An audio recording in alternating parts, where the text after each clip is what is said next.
Let me welcome everybody. Greetings, guys. And look, I think we have been waiting for long to see the boys in action. And finally, we've seen Orlando Pirates in action against the Bolton Wanderers of England. And there were a lot of things that we can talk about. But I'm just going to highlight a few things that I picked up from the game. Because as we know, as we saw, the first half, it was another 11, and in the second half, the coach decided to throw in another 11. But then what we saw in the first half, it was more of a familiar team, with the exception of Sipho Mbule, Sihle Nduli, and Sepa Moremi, who were the new signings of the team, with Mofo Gameplay on the other side, and then Radio Pane leading the line. So Orlando Pirates with that lineup, especially with Nduli in the midfield in front of the back four, managed to really keep possession and dominate possession in the first half, putting Bolton under pressure. And then Bolton Wanderers, they couldn't get out of their blocks except on counter-attacks or those long balls into the channels or to the big striker up top.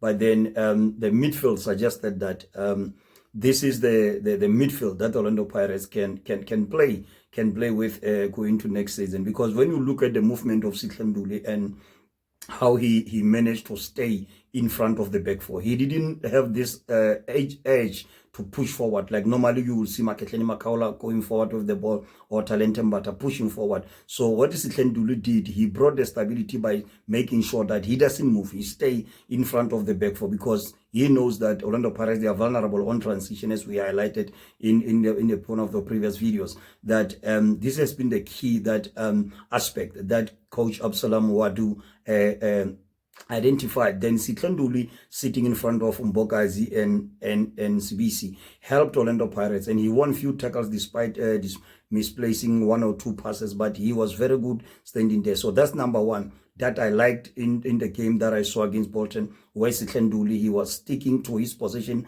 in front of the back four, not having these tendencies of moving forward, leaving the gap behind him and in front of the back four, of which it was something that was good. Even when Dion Hotto was aggressive, attacking on the left in the first half, Orlando Pirates were not exposed at the back because Sihle Nduli made sure that he could see imbalances on the pitch and make sure that he slot into those areas to provide the team with a balance so that the back four doesn't get easily exposed as in previously. But then this is only the start, and that's point number one that I want to say that this is one of the good things that I saw in the game with Sihle Nduli coming in there, where normally it's Maketleni Makaula who plays there.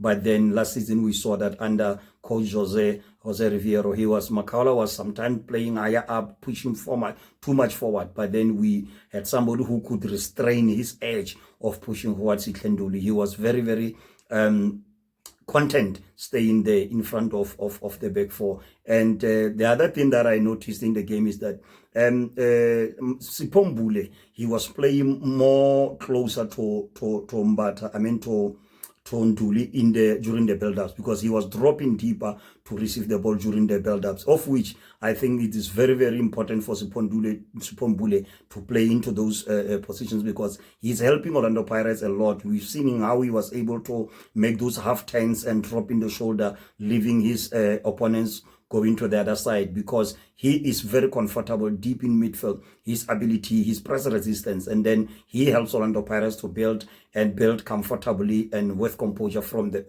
back in their midfield, progressing the ball through the thirds, and he beat his markers and he ran with the ball. Those are the type of midfielder that Orlando Pirates have been missing. I think Ndabeteto Ndlondo, when he arrived at Orlando Pirates, this is something that was expected, even though he was playing mainly as a number 10 from Moromo Gallants. But the Orlando Pirates, since Opo Manisa left, we never had a player who can carry the ball and run and pass. But then Sipho Mbule, he came and he gave Orlando Pirates that, he gave us the glimpses of what we can expect going to next season in that first 45 minutes. Another key aspect was that he's able to the awareness of the movements of Patrick Maswanganye. He was able to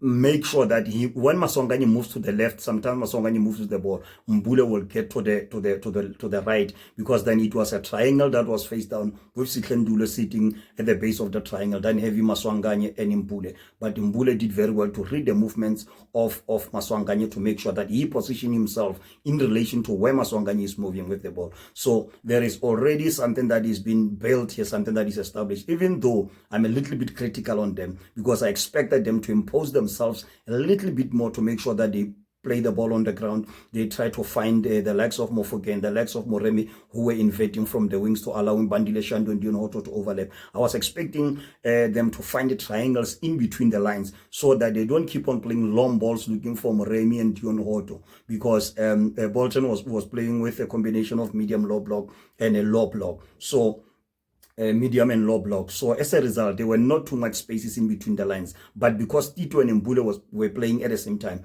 I expected them to sort of help Orlando Pirates with that creative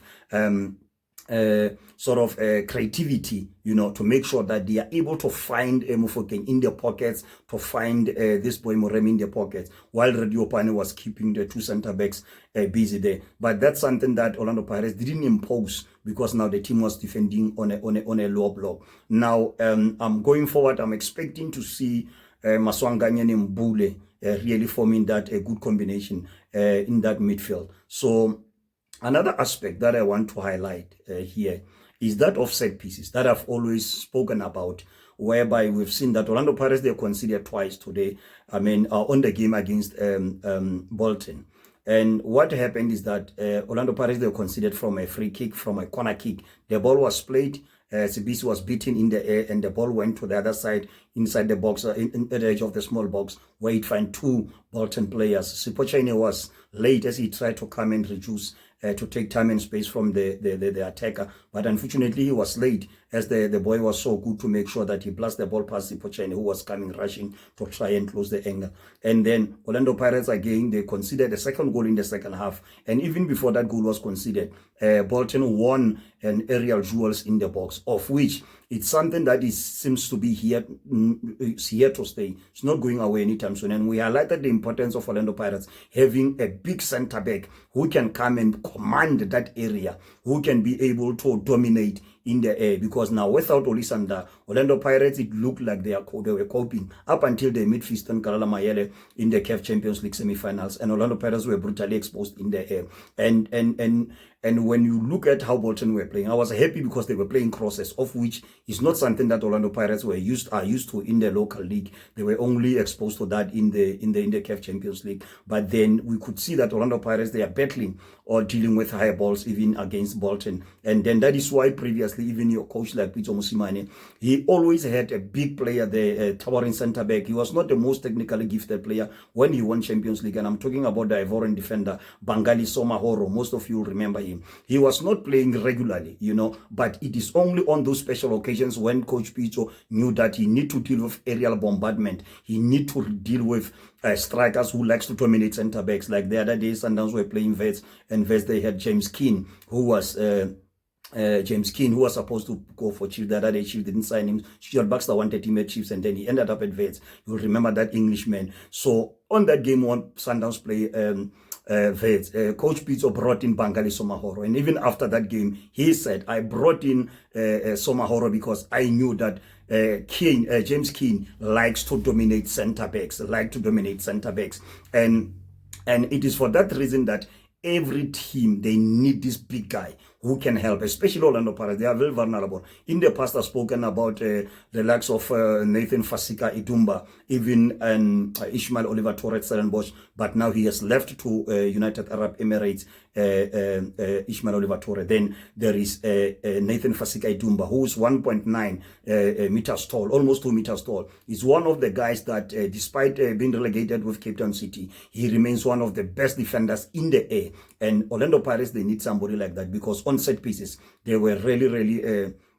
dominated, and it seems like it's not going to go away. Even if Olisanda comes back, there is no guaranteed that Olisanda will be able to play for the whole season, because he has become injury prone in recent seasons. So Orlando Pirates, they still need somebody who can command. Melusi Buthelezi, as I spoke on numerous occasions, Melusi Buthelezi, He's big, he's tall, he's strong, but he hasn't imposed himself in the air. And that's one area that I'm criticizing him, because I don't expect him to be flawless like Sipochane, technically moving the ball from the left or right to build from the back and being a super keeper. I cannot really be hard on him. But when it comes to aerial balls, I expect him to use his massive frame, as he's tall, he's big, to impose himself in the box. But even against the game against Bolton, when on the second goal, it was clearly shown that the Melusi Buthelezi, he is nowhere near where he's expected to be, especially looking at his frame. So those are some of the areas that I've picked up into this game. Another interesting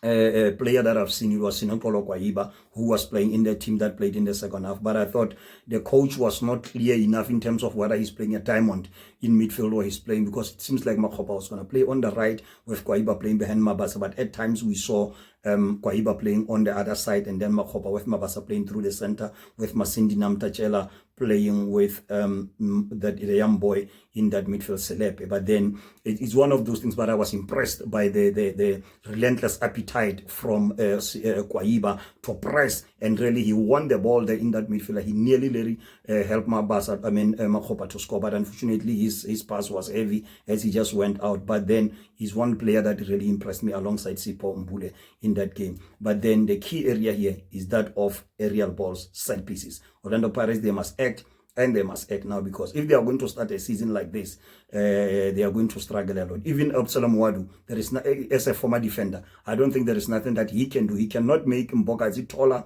He cannot make CBC dominant. He cannot even make Ogi to be aerially competent, because they have proven that they are just not at that level, and that is Orlando Pirates. They need a defender based on what I've picked up. There are still more games coming. We'll keep on talking about those games, see how Orlando Pirates, the team is improving. We know this was just the first game, but that one is a key aspect, because it's coming even from the previous season. Guys, thank you for watching this video. I hope you enjoyed the video. Please don't forget to subscribe and drop your comment below about the performance of the boys, and what you want to see going forward from the coach. Thank you. See you in the next video.